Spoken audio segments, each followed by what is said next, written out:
Hi everyone. It's time for our next chapter of A Mouse Called Wolf. Remember at the end of our last chapter, Wolfgang Amadeus Mouse had gone all the way up the stairs. He'd never been upstairs in the house before, and he heard a strange noise, a groan. Let's see if we can find out what that's about. Chapter 9, A Rescue. Mrs. Honeybee had awakened that morning expecting a perfectly ordinary day. As was now usual with her, she thought first of her mouse. My mice, I should say, I suppose.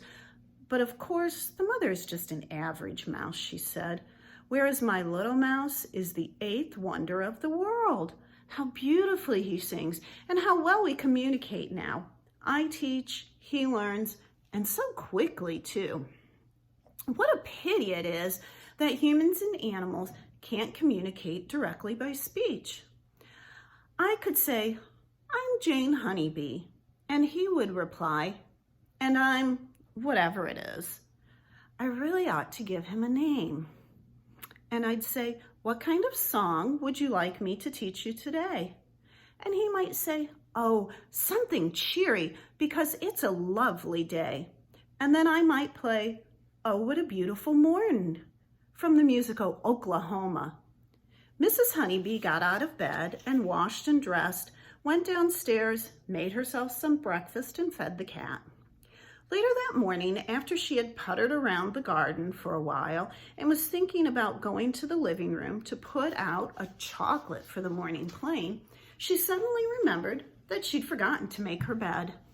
She went upstairs and stood at the open bedroom window for a moment, looking down the sunlit street and whistling, Oh, what a beautiful morning. But then suddenly it wasn't. As Mrs. Honeybee turned away from the window, momentarily blinded by the glare of the sunlight, she tripped over a small footstool and fell. Because she was old and stiff, she fell awkwardly, and as she hit the ground, she heard a horrible cracking sound and felt a white hot pain in one ankle. For a while, she lay in a state of shock, but then she began to try to get to her feet, or rather to one foot.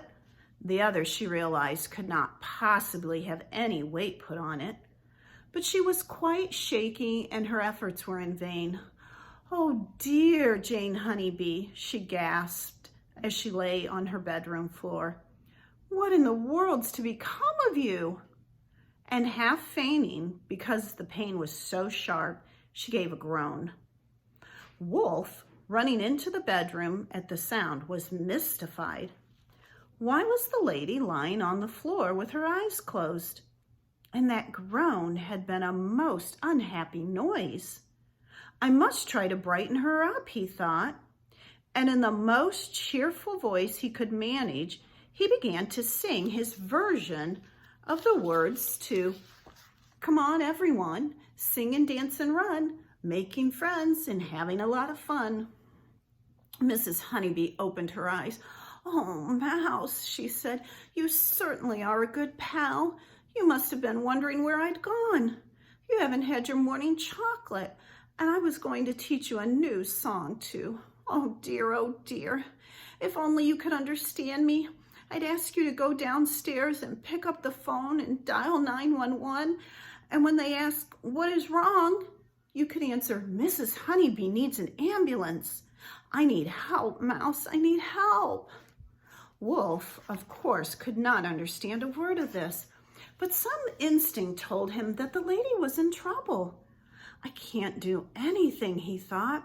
She needs a human being to come to her aid. And where are there other humans?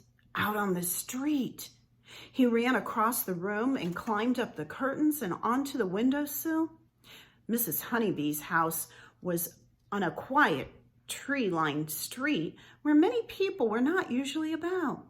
But at that very moment, a man appeared, walking at a leisurely pace along the sidewalk toward the house. He was a tallish man, Wolf saw as he peered down, and he was dressed in a dark blue uniform and wearing a cap. His boots were big and black. No good squeaking at him, Wolf thought.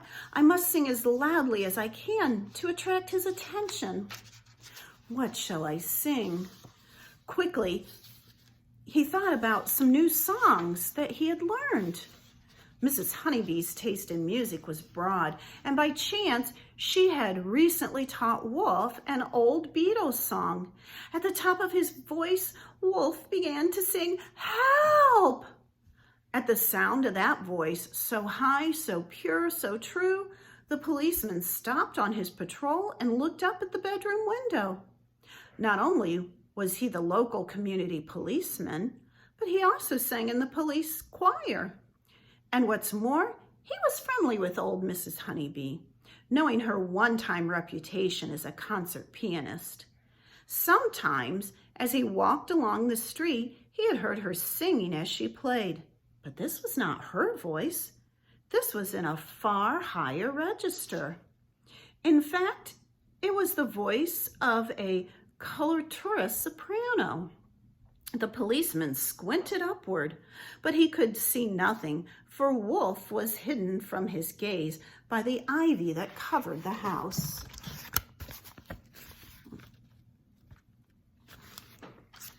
He stood a moment, smiling, for the voice, whoever it belonged to, was a very lovely one.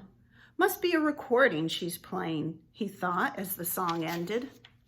He was about to walk on when he thought he heard a noise coming from the bedroom, a noise that sounded almost like a groan. I hope the old lady's all right, he said to himself, and he went and knocked on the front door, then rang the bell. No one came. He looked through the letter slot and saw letters scattered on the hallway floor. "Mrs. Honeybee," the policeman shouted at the bedroom window, "is everything all right?" And in reply, he heard a feeble, "No." Quickly, the policeman used his radio to contact the station sergeant. "It's Mrs. Honeybee," he said. "You know, the pianist lady. She's in trouble, I think, Sarge. Better send for an ambulance." "I'll try to get into the house." So it was that Wolf's singing brought help.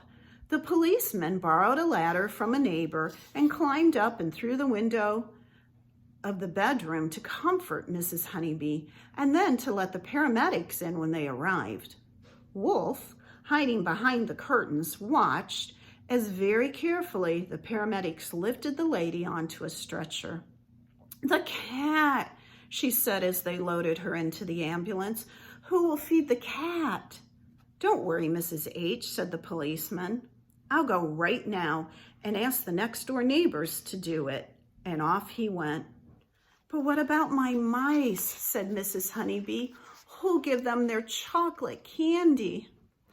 "She's wandering in her mind a bit," said one of the paramedics. "It's the pain," said his partner. "Your mice will be all right," they said. "To think," said Mrs. Honeybee, "that I was going to teach him, oh, what a beautiful morning." "Teach who?" said the first paramedic. "My little mouse. He sings beautifully, you know." "Yes, love," said the second soothingly. "Of course he does."